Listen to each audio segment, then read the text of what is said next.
saya Aiman Akmal bin Ismail. Saya daripada Diploma Seni Bina dan nombor kad pendaftaran saya adalah 17 DSP 20F2005. Tujuan saya membuat video ini adalah untuk memberikan keterangan tentang tajuk yang saya pelajari, iaitu peranan Selat Melaka sebagai gelanggang kepelbagaian peradaban. Yang pertama sekali, saya ingin menerangkan tentang pengenalan.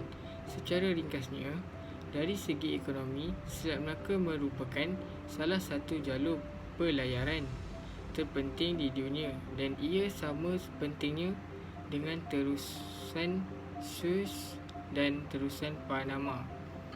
Selat Melaka membentuk jalur pelayaran terusan antara Laut Hindi dan Lautan Pasifik serta menghubungkan 3 dari negara-negara dengan jumlah penduduk terbesar di dunia, iaitu India, Indonesia dan China. Selat Melaka sangat penting kepada kestabilan ekonomi dunia, khususnya kepada negara yang berpengaruh dan maju di dunia ini seperti Amerika Syarikat, Jepun, China dan lain-lain lagi. Ia kerana Melaka terletak di kawasan yang laluannya yang strategik bagi pedagang dari timur dan barat.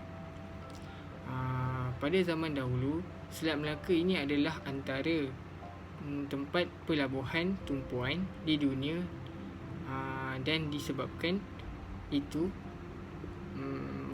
banyak budaya-budaya di serata dunia yang kita dapat dikenali di semenanjung Malaysia. Antara peradaban yang kita ketahui di sini adalah terutamanya tamadun Islam. Ia berkembang dan menjadi agama rasmi di Malaysia dan diikuti oleh agama Hindu dan Cina. Melaka juga dikenali sebagai the Venice of the East. Bagi kata-kata Tom Fraser yang berasal daripada Portugal, barang siapa yang menguasai Melaka, dia ibarat telah mencekik leher Venice.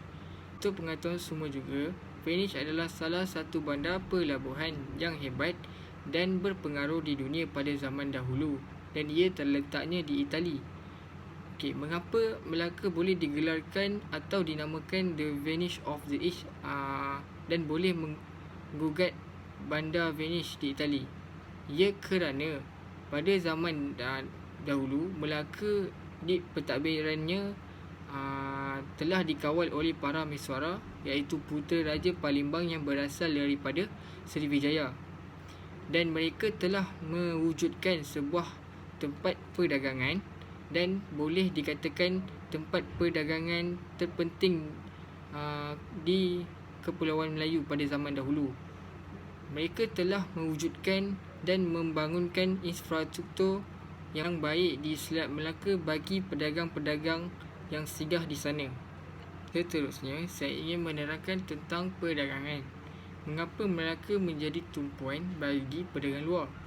Yang pertama, kedudukannya yang strategik. Yang kita dapat ketahui, lautan yang berada di Selat Melaka adalah laluan antara timur dan barat. Pelabuhan dia juga terlindung daripada tiupan angin monsun barat daya dan timur laut. Kedua pula, sistem pengurusan yang tersendiri. Aktiviti perdagangan antarabangsa dapat berjalan dengan lancar hasil dari sistem urus takbir berteraskan Islam. Ancaman laluan dapat dikawal sepenuhnya dengan wujudnya hukum kanun Melaka dan undang-undang laut Melaka. Kedua pula, sistem pengurusan yang tersendiri. Aktiviti perdagangan antarabangsa dapat berjalan dengan lancar hasil dari sistem urus takbir berteraskan Islam. Ancaman laluan dapat dikawal sepenuhnya dengan wujudnya hukum kanun Melaka dan undang-undang laut Melaka. Ketiga pula, bahasa Melayu sebagai bahasa perdagangan. Bahasa Melayu merupakan bahasa utama masyarakat di rantau Asia Tenggara dan digunakan dengan meluas oleh pedagang di pelabuhan Melaka. Bahasa Melayu mudah difahami dan pedagang asing tiada masalah menggunakan bahasa Melayu dalam urusan perdagangan. Yang keempat, ekonomi antarabangsa terjalin. Tempat terpenting bagi Melaka di India ialah Kembayat.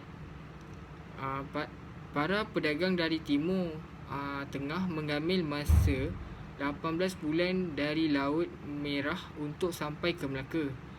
Semasa angin monsun, mereka bertumpu di Kembayat dengan menyediakan senjata, kain bulu, kain sahlat, barang tembaga, kismis dan pelbagai barangan lain lagi.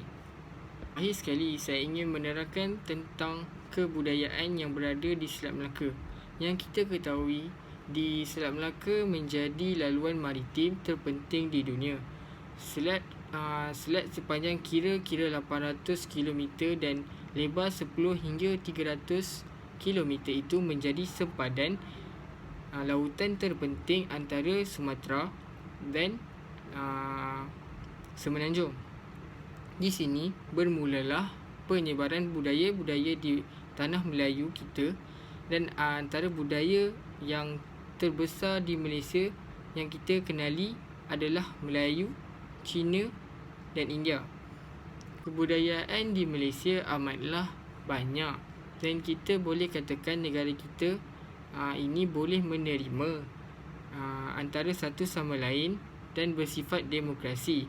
Disebabkan itulah pedagang-pedagang luar tertumpu kepada pelabuhan kita kerana kita mampu menerima antara satu sama lain dan tidak menolak atau bermusuh antara satu sama lain.